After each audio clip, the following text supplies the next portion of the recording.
Assalamualaikum, saya Muhammad Zaidi bin Zulkifli, nombor matrik 276-037. Pendahuluan pada tugasan ini. Pada zaman era globalisasi dan moden ini, kita dapat melihat galakan lebih ramai orang untuk berkomunikasi dan berurusan merentasi sempadan. Bilangan organisasi atau kumpulan yang berurusan dengan organisasi lain yang melibatkan pelbagai negara kian meningkat kerana bidang perniagaannya kebanyakannya bersifat antarabangsa. Oleh yang demikian, komunikasi perundingan bertaraf antarabangsa sudah menjadi kelaziman pada era globalisasi ini. Apabila perundingan yang berlaku melibatkan pelbagai negara, sudah semestinya pertembungan perbezaan budaya turut berlaku. Budaya umumnya didefinisikan sebagai perkongsian nilai dan kepercayaan sesuatu kumpulan. Oleh itu, tidak mustahil apabila perbezaan budaya akan menimbulkan kesukaran dalam perundingan yang berlaku. Justeru, strategi komunikasi merentasi sempadan berkesan perlu direncanakan untuk mencapai tujuan dan matlamat perundingan antarabangsa tersebut. Latar belakang tugasan. Di dalam laporan ini, senario diberikan iaitu penulis merupakan seorang pengurus yang baru dilantik di sebuah syarikat. Kemudian penulis ini telah terpilih untuk menjadi salah seorang ahli kumpulan yang bakal mewakili negara dalam satu perundingan yang diaturkan oleh Biro Hal-Ehwal Perdagangan dan Budaya, Kementerian Dalam Negeri Amerika Syarikat. Di dalam permulaan program, beberapa konflik telah berlaku iaitu kesukaran untuk berunding kerana perbezaan budaya terutamanya dari segi bahasa, dialek dan isyarat tubuh badan. Perbezaan budaya telah menyebabkan berlakunya salah faham dan kesukaran berkomunikasi. Justeru itu, terdapat beberapa keperluan dalam penukaran cara dalam komunikasi di dalam sebuah negara asing. Setelah berjaya membina kecekapan komunikasi yang baik, penulis berasa lebih selesa dan berkeyakinan. Oleh yang demikian, di dalam laporan ini, penulis menggambarkan pengalamannya terhadap tindakan awal dalam perundingan strategi komunikasi dalam mengurangkan perbezaan budaya dan kesimpulan berdasarkan pengalaman tersebut. Tindakan awal dalam perundingan. Sekiranya dilantik sebagai ahli kumpulan perunding, tindakan pertama yang harus perunding melakukan ialah dan definisi perundingan itu sendiri. Perundingan perlu jelas tentang tujuan perundingan yang bakal dijalankan. Memahami definisi perundingan dan menilai semula strategi yang berkesan dalam proses perundingan nanti. Walau bagaimanapun, definisi dan cara perundingan adalah berbeza mengikut negara masing-masing. Misalnya di negara Amerika Syarikat, perundingan dilihat sebagai satu yang komparatif yang melibatkan penawaran, tetapi di negara lain, perundingan dilihat sebagai tempat berkongsi maklumat. Di Malaysia, perundingan biasanya dilakukan untuk mencapai kepentingan bersama dan tidak bersifat individualistik. Perunding juga perlu mengambil tahu bagaimana perundingan itu perlu dilakukan, tempat dan masa sesuai perundingan dijalankan, bahasa ibunda, pihak perunding yang terlibat, tempoh perundingan, matlamat perundingan yang perlu dicapai dan kesan terhadap perundingan tersebut. Dengan pengetahuan tersebut, perunding lebih bersedia bagi mengatur strategi yang lebih baik dalam memulakan proses perundingan dan mendapat membuat persiapan yang rapi. Tindakan seterusnya adalah perunding perlu mempelajari atau mengetahui pemahaman asas terhadap budaya kedua-dua belah pihak perunding supaya dapat menilai semula cara efektif dalam melakukan komunikasi perundingan. Perundingan yang terlibat perlu mengetahui secara umumnya terhadap budayanya sendiri dan juga budaya pihak yang satu lagi. Ini termasuklah perunding perlu memahami faktor-faktor tertentu dalam hubungan terkini dan perunding juga perlu mampu menjangka atau mempengaruhi pendekatan lawan, misalnya penggunaan bahasa ibunda bagi kedua-dua belah pihak. Masyarakat Malaysia bertutur dalam bahasa Melayu dan masyarakat Amerika Syarikat bertutur dalam bahasa Inggeris. Walaupun Malaysia menggunakan bahasa Inggeris sebagai bahasa kedua, namun dapat dialek yang berbeza seperti di Amerika Syarikat. Pengguna bahasa Inggeris di Malaysia juga berbeza memandangkan kita didedahkan dengan pelajaran bahasa Inggeris berdasarkan penggunaan tata bahasa dan sebutan bahasa Inggeris British. Oleh itu, ada sedikit keperluan untuk kita mengetahui dialek asas bahasa Inggeris di Amerika Syarikat. Antara contohnya pula, dalam faktor masa, masyarakat Malaysia mengetahui masa itu emas. Tetapi secara umumnya, masyarakat Malaysia sering tidak menepati masa seperti yang berlaku dalam masyarakat atau temujanji yang telah ditetapkan. Ini berbeza dengan masyarakat barat di Amerika Syarikat yang melihat masa itu adalah sangat berharga dan mereka tidak suka dibazirkan begitu sahaja. Terima kasih. Assalamualaikum warahmatullahi wabarakatuh. Nama saya Muhammad Rafiq bin Samdin, nombor matrik 276101.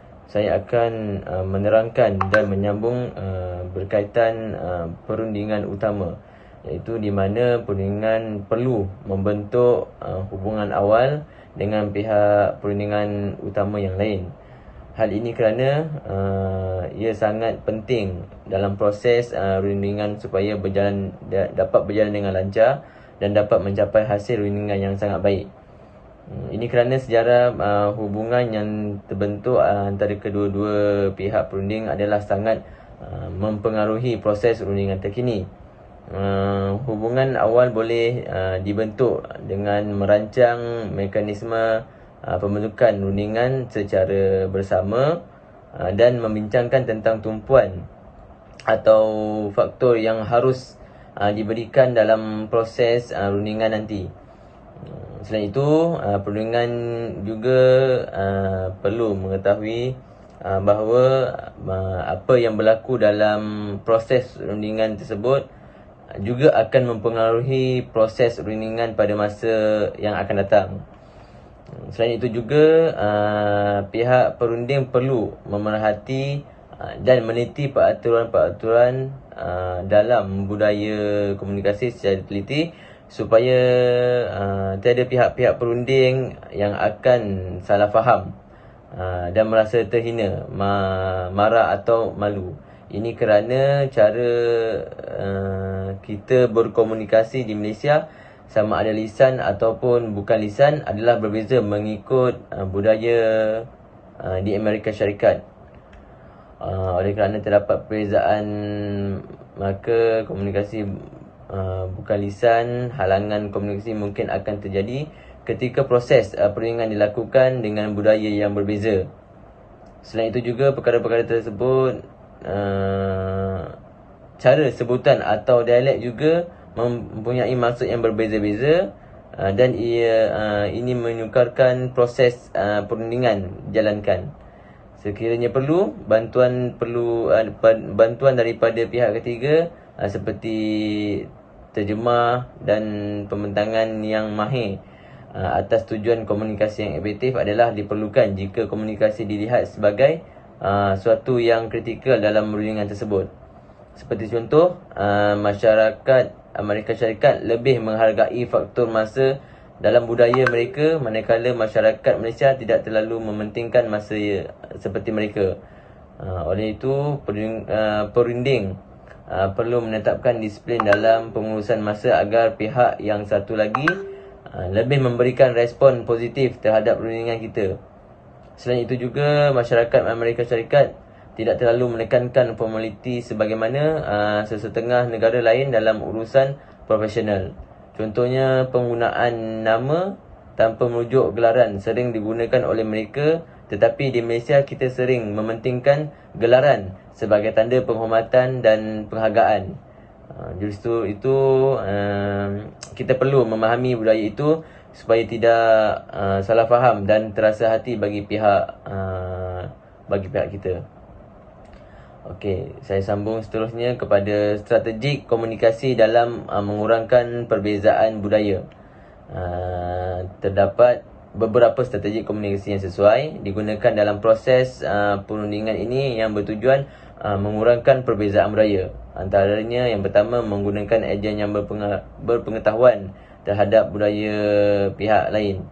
Antara strategi komunikasi yang paling sesuai yang dapat mengurangkan perbezaan budaya ialah kita boleh menggunakan ejen atau penasihat yang lebih mengetahui budaya pihak yang satu lagi. Tugas ejen penasihat tersebut adalah menasihati ketua perunding dengan membuat laporan dan cadangan yang berkaitan sosial dan budaya untuk mencapai kepentingan bersama dengan dalam perundingan. Selain itu, maklumat yang cukup berkaitan pemahaman asas budaya dapat diberikan kepada ketua perunding agar persiapan rapi dapat dilakukan dalam proses perundingan berlaku. Ini boleh menggalakkan proses perundingan akan berjalan dengan lancar. Selain itu, yang kedua, melantik moderator semasa perundingan dijalankan. Ini salah satu pihak perundingan juga boleh melantik dan membawa moderator strategi bersama semasa perundingan dijalankan.